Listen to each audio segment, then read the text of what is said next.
So Steve, why don't you take it away? It's up to you now.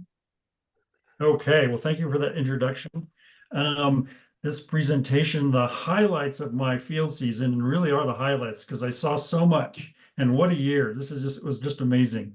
It'll be part travelogue, part stories related to interesting plant taxa, but ultimately a lot of plant images from Inyo and Mono counties, and lots of maps, by the way. Now I have to figure out how to, oh, there we go. So highlights of my field season, what do I have to show for it? So let's get into it.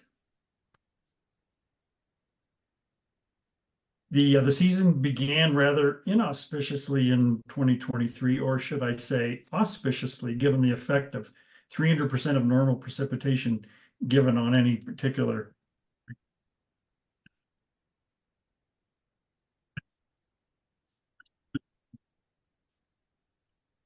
You've gone silent.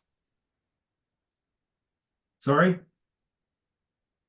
You were talking and you had gone silent. It sounded like you were breaking up there for a second, but then I couldn't hear you. Okay. So maybe I shouldn't be trying, that was a little bit of a video of snow and so on. If you didn't hear that. Anyway, there's 300% of normal, and that was a view of, or a little video of some of the weather conditions of sometimes during the spring in the Owens Valley.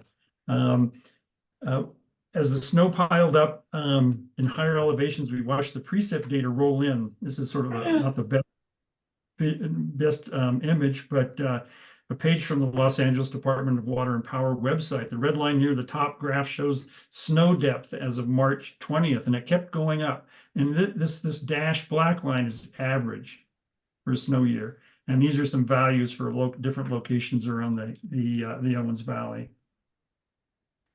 The precip, mostly snow, piled up and sometimes slid down as avalanches. In some cases, those avalanches blocked major highways, shown here on Highway 395 north of Lee Binding in Mono County. It took weeks before this snow was removed and the traffic was flowing along this route again. But that didn't keep me from photographing plants, usually winter aspect shrubs below the snow line, like this one. I mean, who doesn't like nice fruiting Atroplex? In this case, Atroplex polycarpa, or perhaps a dry but persistent annual, Eriogonum deflexum. But a small aside to explain my methodology. First, assemble botany team Matzenberger, which happens to be my iNaturalist name in case you want to find things that I've done. Oh, somebody didn't know that, I guess. Anyway, botany team Matzenberger, yeah, here they are focusing on the Jepson manual, which I conveniently disguised as a squirrel. Meet Juno and Luna.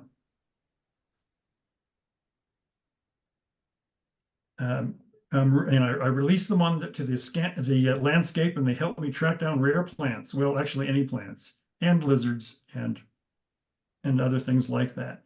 Speaking of landscapes, this portion of the Eastern Sierra I regard as some of the most spectacular on this planet. The large yellow patches you see,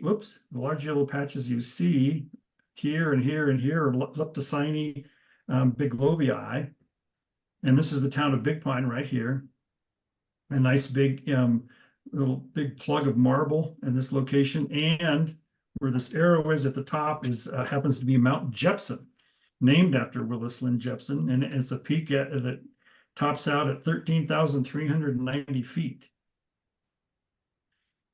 But let me back up a little bit and share my first image of the year, which happens to be, in this case, I'm sorry, a poor iPhone image made on January 2nd of all things, from a hillside overlooking flowering this early might be regarded as a bit of an anomaly, but these anomalies do crop up at times, especially for this particular species. This is interesting how iNaturalist has really kind of maybe changed our vision about how early and late things can bloom, of course, dependent on the year, of course. Less anomalous is the appearance of my favorite geophyte, the small and easily overlooked Uilla coronata. It can bloom as early as February, but more often can be seen in March and April. It happens to have a CNPS rare plant rank of 4.2, meaning limited distribution and moderately threatened. It is notable as its stamens have these enormously broad filaments, which create something of a crown surrounding the pistil, hence the name Coronata. There are 2 other Millwilla taxa in California, the more common Meridema showing up in the western parts of the state, and Muilla transmontana, more common to the Great Basin to the north and east. Once I learn the name of a plant, I feel like it behooves me to understand a little bit of its distribution. This sort of information can come from a variety of sources. This first map is from the Flora of North America, not terribly detailed. efloras.org has a more refined map. The Jepson Flora eFlora compiles locality data from actual herbarium specimens and plots them on a map, as does the Intermountain Regional Herbarium Network, IRHN, which includes collections and observations. The blue circles are collections, and there can be, and there's one right here, one small, just observation only in this case. CalFlora in turn shows similar data, but also includes some observations that are gleaned from geographic images. In contrast with iNaturalist, which only shows observations derived primarily from photographs. I have a little trouble with the red against this back of the satellite view, but it's fairly easy to most people, I hope. And I'm going to give you a little map of Inyo County and some of the places I visited to give you a sense of the locations I've gone and where some of these images I've taken. So this is Big Pine, where I'm centered out of. This is the Owens Valley running. Owens Valley running north and south along 395. There's this Deep Springs Valley is here. Eureka Valley here, or Saline Valley, which I did not visit, and then Panamint Valley down here as part of Death Valley National Park. So let's hit the road. An early camping trip will take us on April 1st to Panamint Valley, much of which is part of Death Valley National Park. Said that before. This is a view overlook from the base of the Argus Range, east across the Panamint Valley into the Panamint Range on the horizon. Note the high point right here, and that's Telescope Peak at 11,000 feet. The valley, the floor itself is around 2,000 feet. April 1st was a bit early in the season, but some early bloomers could still be found. Members of a certain genus cast a green hue across the landscape. So many plants that it looked like a lawn, well, to a botanist maybe. Plenty of this particular genus, Pecticaria, were to be found, including, and I included them here as a nod to Matt Williams. And just such as Pecticaria heterocarpa, which I think is just super cool looking fruit. And another Pecticaria, different species, Pecticaria recurvata. Some excellent populations of Gilia stellata were present.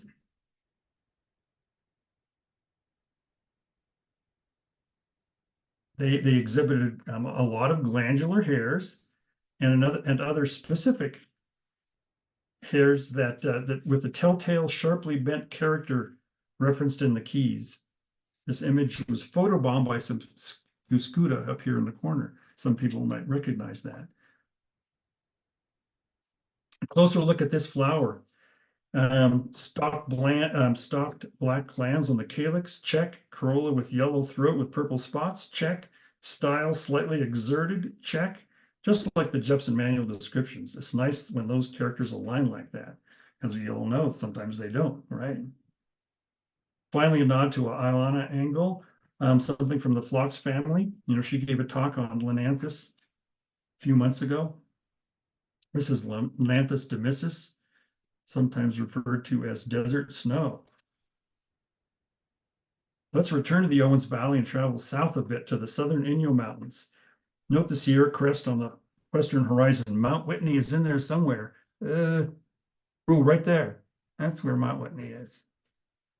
With Lone Pine kind of in the mid distance, and then Alabama Hills behind Lone Pine. Why did I come here? You might ask, so well, this guy, Matt Berger, some of you have heard of him, goes by the name Sheriff Woody PCT, observed this astragalus on January 22nd, but without flowers and fruit.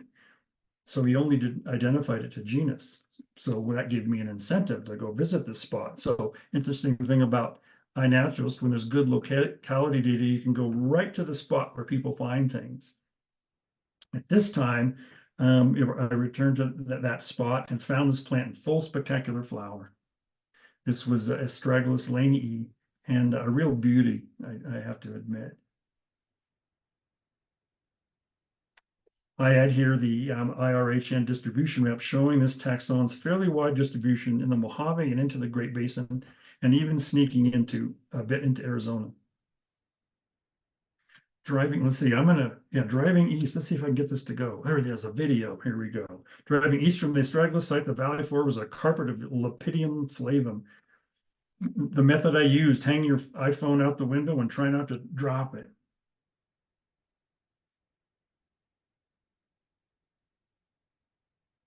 I'm very impressed that you can add videos to things like this. A little bit of a selfie right there.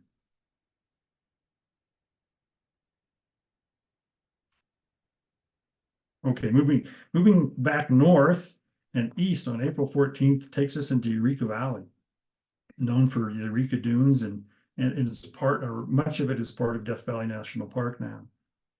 It's always been a real draw for me because not many people are out here, I have to say. I made a number of trips this season. I was looking for something I had seen over a decade before and not since. April 14th proved a bit early for that target species. It had germinated but not bloomed yet. One can still take note of Laria tridentata, creosote bush, and silver cholla, cylindropuntia, echinocarpa. Easy to find and identify, for me anyway. Many other plants were in bloom, but what surprised me was the most was this rare plant just starting to bloom. This being Cymopteris gelmanii with a rare plant rank of 2B.3, rare, threatened, or endangered in California, but much more common elsewhere. Only in flower at this time.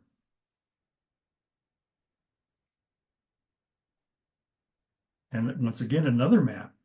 My observations were just to the northwest of the furthest recorded population of the last chance range. So there's a cluster here in the last chance range. Well, actually this here and down here. Quite a few more down here look like in the Clark Mountains near Primm, Nevada. The location I was like right around here.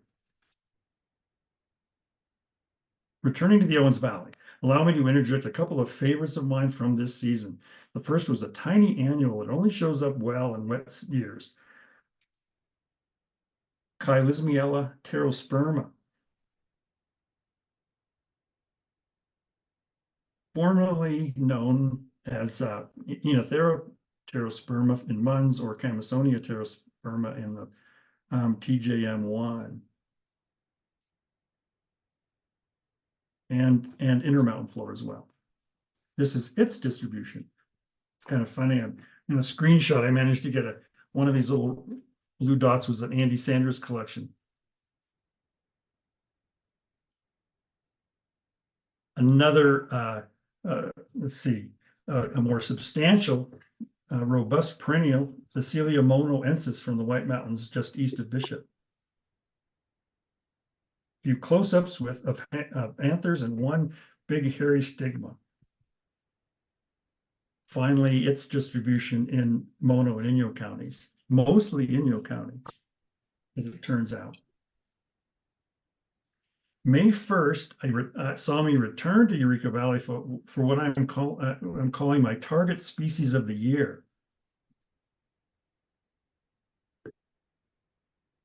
And that turns out to be this little Nemoclatus, tiny, tiny little thing. Hard time seeing, hard time finding. But if you just, if you get down on your hands and knees or really lay on your belly, you might be able to find it. And this year it was very easy to find. This is Nemoclatus eastwoodii.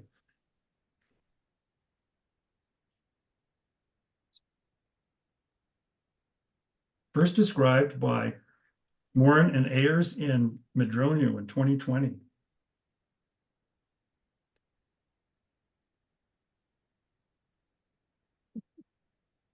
And this is its distribution.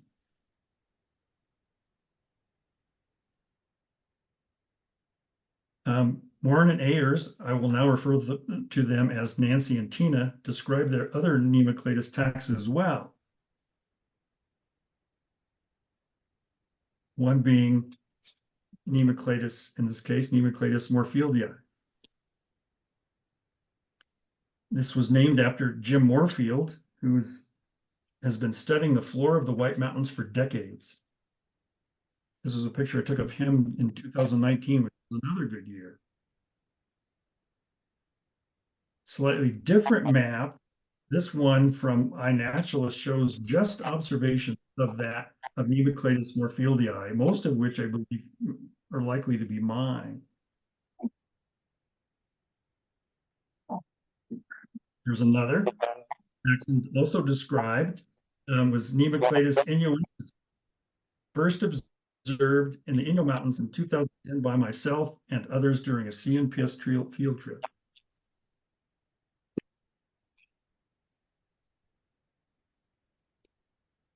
Let us focus for a bit on plants with a specific epithet of inyoensis. Here we have a rare plant that grew in great profusion this year. It can be hard to find on your average wet year. In fact, it looks like little yellow dots from a standing position, but it almost carpeted the Owens Valley in this year, the spring. This is Phacelia inyoensis. It ranks 1B2, referring to it as being a rare, threatened, or endangered in California. For all the world, it appears to be like something of you might call an Inyo and Mono County endemic. Another inyoensis is Linanthus inyoensis. And how about Astragalus inyoensis? Here's some flowers of that taxon and fruit. There are other inyoensis taxa, but I did not see them this year. Shifting back to Nemoclatus, one taxon that resembles morfieldii but was described by McVaugh in 1938 and much more widespread. Nemoclatus orientalis was very abundant this year in certain localities such as Deep Springs Valley. Growing near Nemoclatus orientalis and morfieldii is something called, let's see, where's that name? Okay, here we go. Erythranthe calcicola, described by Naomi Fraga and Dana York in 2012. Growing very close to Phacelia inyoensis in the bottomlands of the Owens Valley is another rare plant, Goodmania luteola, member of Polygonaceae.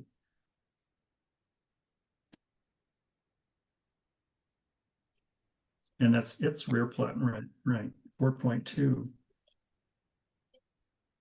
Now I want to concentrate for a little bit here on like the sort of the best field day in the sense of me coming across what I'll call two life plants. On a road trip down 395, I stopped at Travertine Hot Springs, just east of the town of Bridgeport.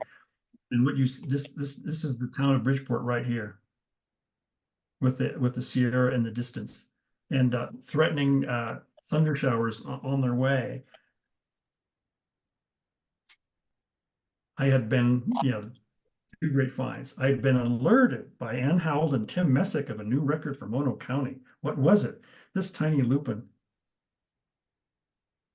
had never been seen in Mono County. In fact, it's pretty rare elsewhere in California. This is a Lupinus uncialis. You can see like a lot of people, more and more pictures you see with people with their fingers in their images. That's kind of funny, but it gives you a sense of scale, right?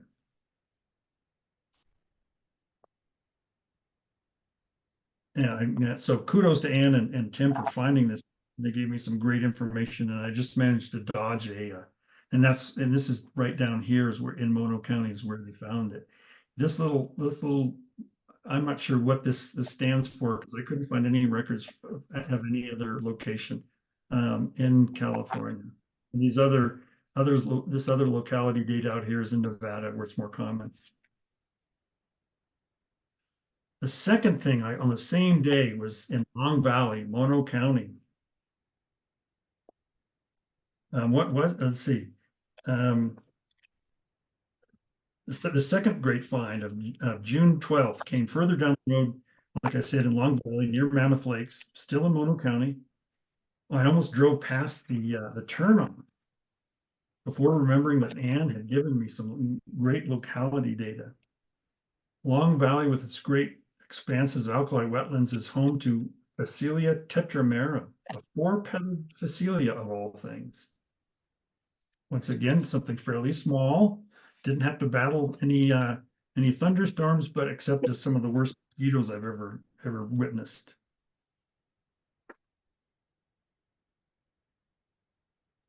And the blue dots are a little bit hard to see, but you can see ranging this yellow or the blue dot down here this is the area of Long Valley, and then this distribution out into Nevada, up into just on the edging into California, a little bit up into Southern Oregon. The next part of my talk, I wanted to discuss a little bit about some range extensions, some small and some a little bit bigger. This first was Astragalus menthorniae variety violosus.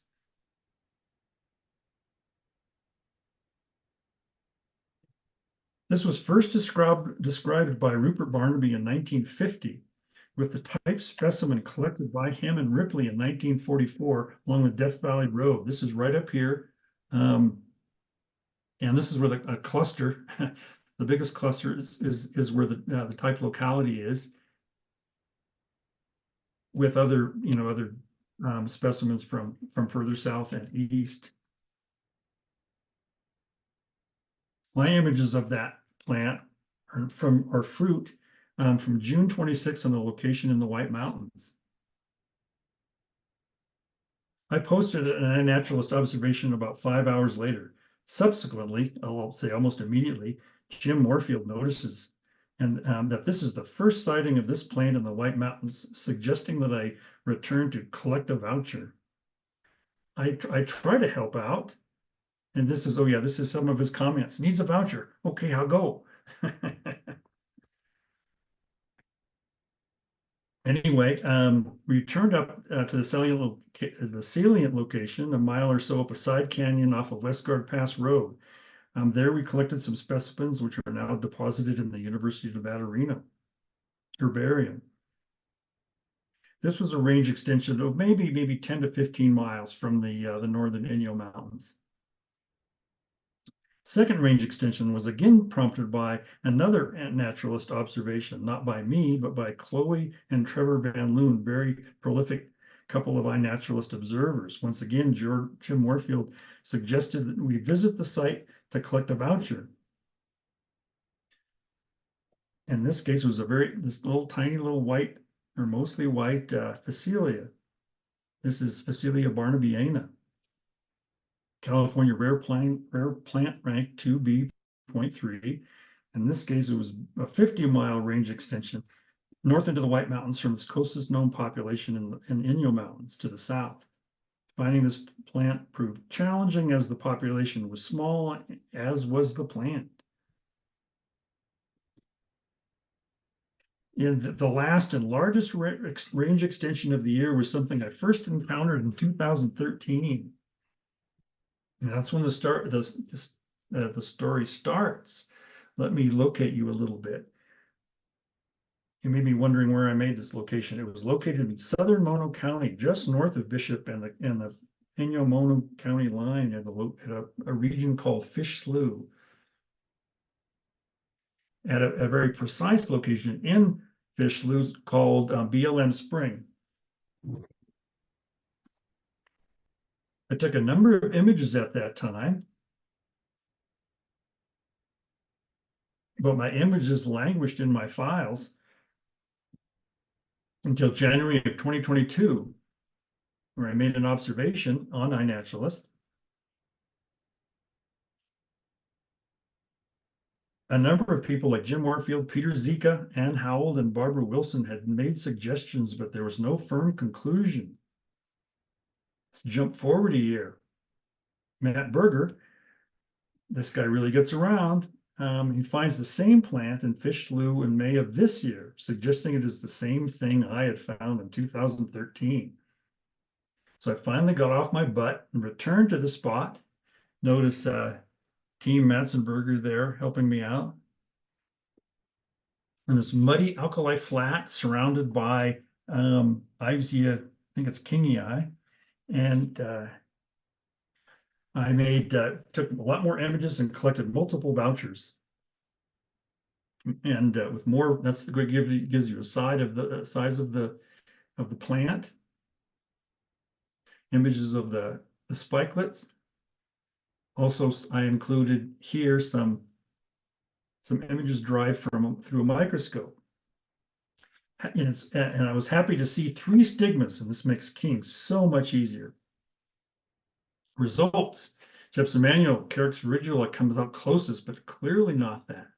Intermountain flora, right, which I have, is very helpful in this region of the world. Carex periana was the best fit. Via iNaturalist, Barbara Wilson conveyed that Anthony Resnicek had suggested Carex holmgreniorum as a possibility. Well, it turns out in 2013, Resnicek and Murray published a paper which involved their reevaluation of the Carex periana complex. Part of that paper was a description of a new taxon, Carex holmgreniorum.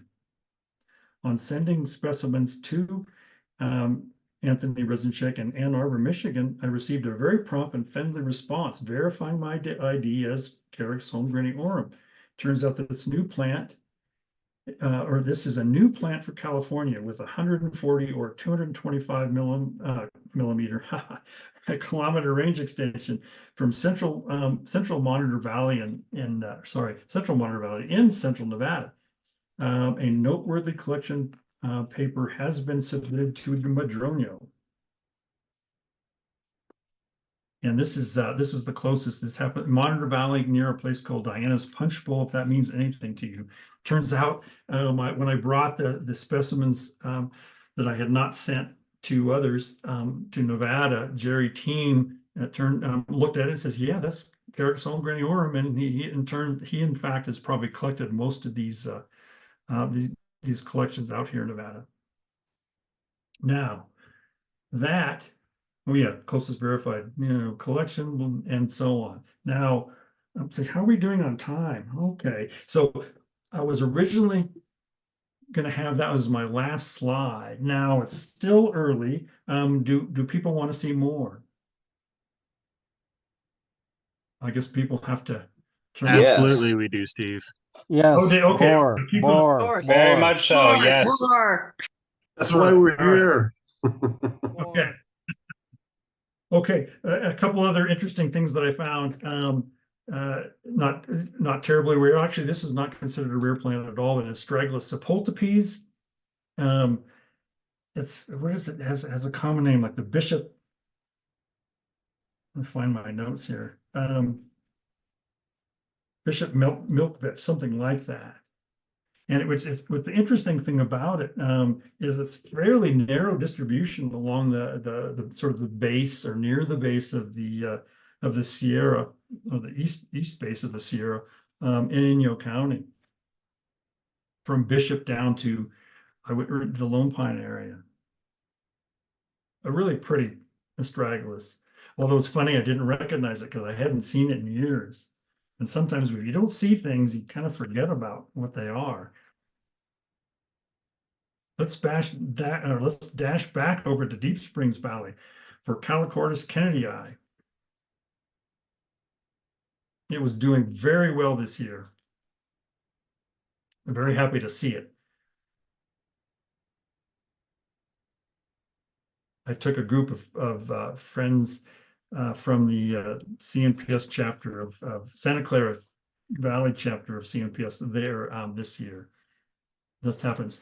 Another interesting one is Tricardia watsoni or watsonii. First time I ever saw this was probably a decade or so ago, and I called my friend John Game and said, "John, I found a new life plant." And he said, "Well, what was it?" And I said, "Well, it gave me a heart attack when I saw it. In fact, it gave me 3 heart attacks." He instantly, of course, guessed it was Tricardia watsonii. Okay, then there's another Nemocladus, which I didn't mention earlier, found in the sort of lowlands of the Owens Valley. Is Nemocladus matsonii, a really pretty little annual. This was also one described by Warren and Ayers in 2020, along with other taxa. Things about probably a 1/4 inch across the flowers are, maybe 3/8 at biggest. You may think that Nancy named it after me, but I think I have a hypothesis that she had an altercation with a container and hence named the plant after it. That was kind of a joke. Okay. One of the more interesting and one of my favorite plants is this thing that, you know, whenever I mention it to people, they go, "What?" Caniculatinus gramineus. It doesn't exactly roll off your tongue, and I would say that not that many people have ever seen this. First saw it maybe 7 or 8 years ago when Michelle Slayton took my wife and I to a site in the Inyo Mountains. Where she was surveying it, and we saw it, and I thought that was pretty neat. And then later on, coming out of Big Pine, California, I was hiking up onto near this limestone ridge and carrying this big heavy camera, which is kind of a pain. And I kind of said, "I got to take some pictures." And so I sat down and took off my pack, got my camera out, and there was this plant, Caniculatinus gramineus. It's I think it's this beautiful little composite, and with these spectacular filaries and grass-like leaves.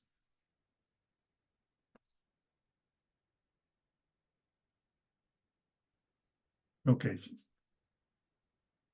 looking through my notes here.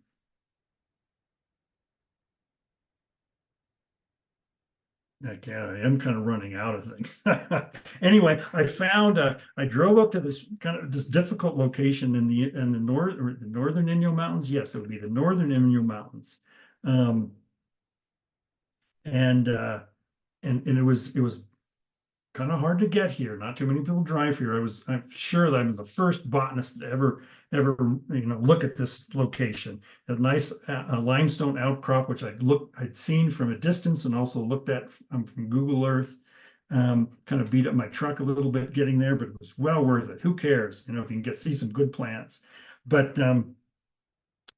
the landscapes in this region are just spectacular. And this is this one day. It's funny thing is, you know, it's like I don't remember looking this good, but maybe at the time, you know, you sort of take things for granted, and later on you go, "Wow, it's really a nice spot." And I'd like to go back here again. I'm hoping that some Rancho grad student will want to take on the northern part of the Inyo Mountains, and it would be fun to show them around this location. Wow. So now I really have come to the end, and Okay, it's only less than 40 minutes. Sorry. I just want to acknowledge a few people. Nancy Morin, Jim Moorfield, UC Berkeley Jepson Herbarium, University of Nevada, Reno, Barbara who pushed me along in these efforts, and Howell, the Bristlecone chapter of CMPS, and Botany Team Matson, which is and there we are this last Christmas, and me looking kind of worried. But anyway, so that's it. That was wonderful, Steve. Thank you so much. You're And I welcome. can see hands going up with people with questions. So Andy, do you want to Okay. start? Unmute yourself. Sure, just great presentation. I love the slideshow. How much of the range expansions that you observed this past year do you think are simply people haven't looked before, or do you think that they are species growing outside of their normal ranges as a result of the extraordinarily favorable weather this past year? That's a good question. I think they probably were all, the seed bank was certainly there if it was an annual. I think, and I think I'm thinking of the astragalus was probably, are already growing there. And I think plants in general are just did so much better this year. And I think it just allowed people to find them perhaps more easily. Do you know, Steve, the Nemacletus inuensis? Do you remember we first knew about it from like 2 scrawny plants that you and Jim Yes. Moorfield had photographed independently? And then maybe another one. And then this past year, you saw a huge number. And that was with people really looking hard, definitely trying their best to find more. So Ruben, do you want to ask a question? If you unmute yourself, or I can unmute you, I think. There's the Nemacletus, so that's Ruben Arias. I'm a retired agricultural inspector for a nursery and seed program. I got a question for you. I know this is kind of outside your area because I saw a lot of beautiful pictures of flowers in the Owens Valley. I can relate to that because we spent many years in the Owens Valley up around Bridgeport. So, but I'm out there identifying trout species and things like that so I can fish them. Sure. Another light though, we've had a tremendous amount of puncture vine growing in this area in the Coachella Valley. It just exploded. We have growers or farmers that complaining about it.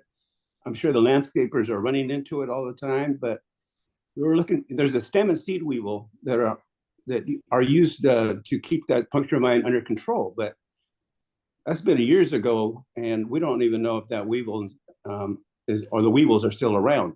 Is there anyone that you might know of that want to do a research on it to see if we? Go ahead. Yeah, I don't personally. Okay. As much of there's a big explosion of a lot of things like a salsola, Russian thistle, and acanthocarpa.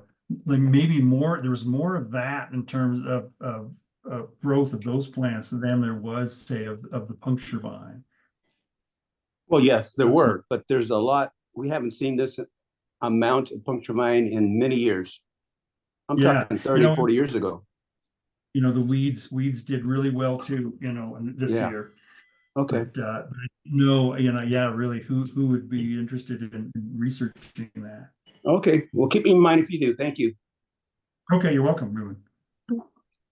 So Bryce, did you have a question?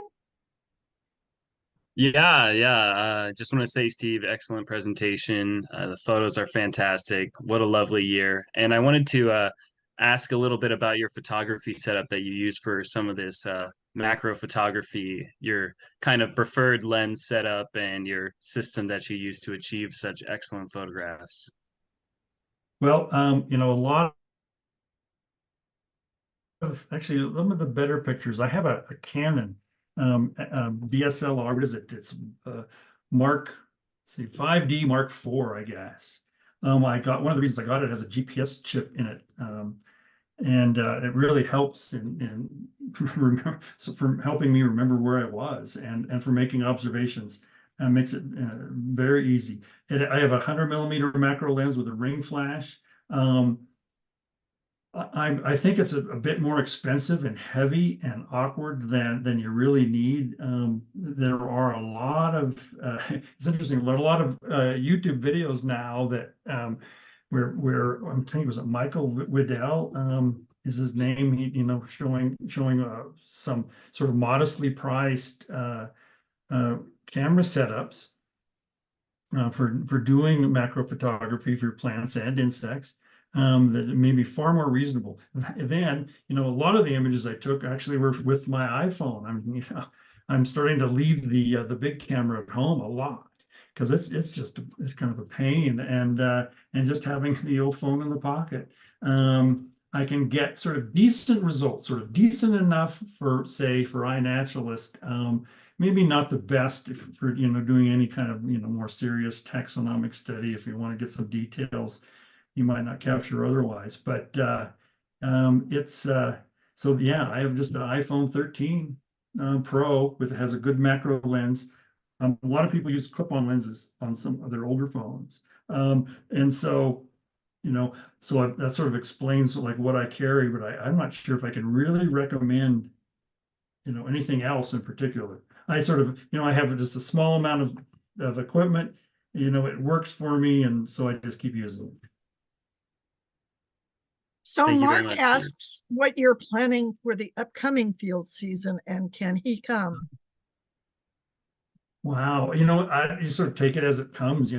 I'll probably be taking a lot of wintertime Atroplex fruit, which excites absolutely no one, I think. So I'll just be, traveling between North Lake Tahoe and northern Inyo County. I might try to get out to different locations. I'll still be, exploring places I haven't been in, say, the Inyos and the Whites, because they're so close. And I have certain provincial driving habits. If I have to drive more than an hour away, I say, forget it. I do go further on occasion, right? Nancy, there was somebody doing some research down by seeing a Nemocladus that kind of excited you on iNaturalist. It was down near Hobby Reservoir, down in that location, getting Right. close to. Yeah, and it's like, wow, it would have been really neat to if somebody's still working down there to run, because I would probably, I'd go back down there to find something like that. And it's interesting, depending on, iNaturalist is really handy when it comes to seeing what other people are seeing, especially in certain taxa. Because you can, in fact, I think you can follow taxa on iNaturalist, and so I follow this Nemocladus inuensis, among others, and it probably would behoove me to include others as well, maybe any Nemocladus. And so yeah, I don't have a target species for next year. I knew that this year would be good for Nemocladus, and all the Nemocladus, but especially East Whittier in Eureka Valley. So I definitely made a point of going there this year. I'm so glad you were able to find more of that. Yes, there was so much of it. It was just amazing. Yeah. You could easily drive by it, or actually you could just walk right by it. It was, it's so small and tiny and ephemeral, but still beautiful. Hi, Jim. Here's a picture. So another question from Mark was, how often do you see Lomatium inuensis? Lomatium inuensis. Trying to think, did I have a picture of that? I don't think I did, right? No. I'm gonna have to go and look. Maybe that's another quest. Yes, it would be, and I suppose I feel like I want to stand by the side of the highway with a piece of cardboard that says "We'll photograph plants for food." I'd love to hear from people if there's an interesting plant to be found in different places, like like Ann and Tim telling me about the Lupinus uncialis. It was such a good year. It's like it may be maybe a little bit disappointing to follow it by a year that's maybe not quite as robust, and but every year is different. There are always opportunities, and I found out by going out and into the going outside, plants kind of cover the world. And I know that's sort of pretty nothing, but it's just nice to be, it's nice to have this botany as a hobby, in other words, because there's nothing, there's always something to look at. Although right now, at least at North Lake Tahoe, things are mostly covered with snow. Things are starting to bloom on the coast. Are they? Ah, Oh yeah.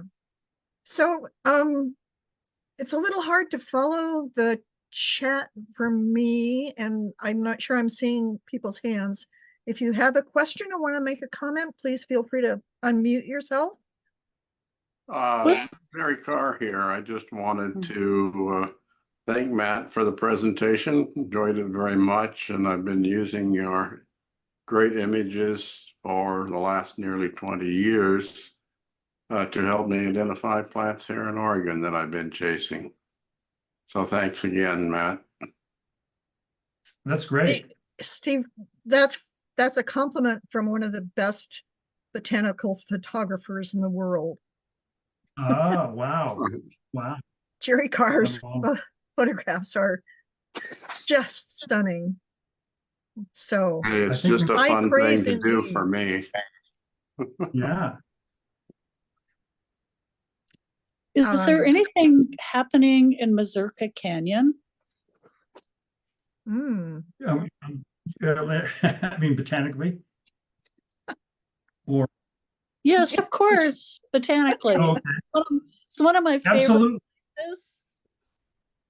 It's a wonderful place. The road last winter, a lot of the roads in Inyo County were damaged. I mean, I guess even parts of Death Valley National Park were closed because of road damage. And Mazurka Canyon Road was you could get up into the lower section of it, and there's a place called Lead Gulch, which I went into, and which is just amazing for the morning. And then I headed on up Mazurka Canyon Road up to Badger Flat. The road was in pretty bad shape, and it wasn't that it was you couldn't get through. It made it really slow going. It took me an hour and a half, I think, to get maybe 10 miles up the road. But because of their microwave relay towers at the top, the road had been repaired this summer, and I'm looking about going back, and there are a lot of interesting taxa up there that I haven't seen, like with Cryptantha ruciorum, for instance, this tiny little what is it? A perennial Cryptantha. And I actually, okay, I take it back. I don't have I said I didn't have a target species. I think that would be it, among some other ones up in that region and Badger Flat, part of the Inyo Mountains. A question that occurred to me is there anything that you expected to see this year but didn't? And just to add a little bit of context to that, before I scooted back east to teach classes this summer, just the day before I left, which was in late August, I saw the first blooming Gentianopsis holopatela in Rock Creek. And that's a very common flower, but normally it comes out in July, and here it was at the very end of August. And my father tells me that it continued blooming into November, which is a couple of months after it normally stops. So I was just wondering, did the late spring brought on by all of the excess snowmelt, did that stop you from seeing anything that you expected to see? Not offhand, not off the top of my head, I would say no. Certainly, as I recall, it's funny, it was such a big year, and that was, for when you're my age, it's sometimes hard to remember that far back. But some of the details, anyway, it was certainly delayed. In fact, I'd expected to lead some trips, some field trips for the Bristlecone chapter of CNPS, and I never did, never even scheduled any because of how late the season was. I was expected to do some things like on Chalk Bluff Road in April, and then the road was destroyed, and the plants weren't coming out. So that's maybe the biggest, a weather related change, I guess I should note, I noticed, other than the fact that, everything was in such great abundance. I So just add to that the fall monsoons had a huge effect on phenology going into the winter months too. Right. That's right. Yeah, there's things, things are still still blooming. I mean, and you go on iNaturalist now, and for parts of Inyo and Mono counties, it's like, wow, that's still happening, and now right into the new year, it's stuff showing up.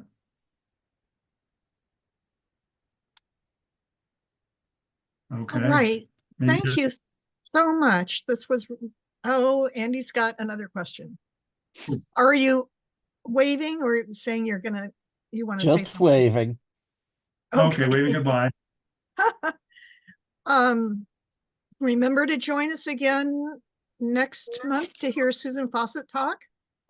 And thank you all very much for coming, and let's thank Steve for a great talk. Thank you for Thanks, being here. Steve. Thanks so All right. much, Steve. It's Thank you, wonderful. Steve. Good to see you. Bye. How do we get a copy of the video? The Good. recording. So that's a good point, and I need to remember to stop recording, I guess. We'll post it on the California Botanical Society website. Okay. Okay. I think it takes a few days before that Okay. happens. You may want to stop sharing too, Steve's screen. No, I can't. Reactions. I don't know. I've lost the recording thing.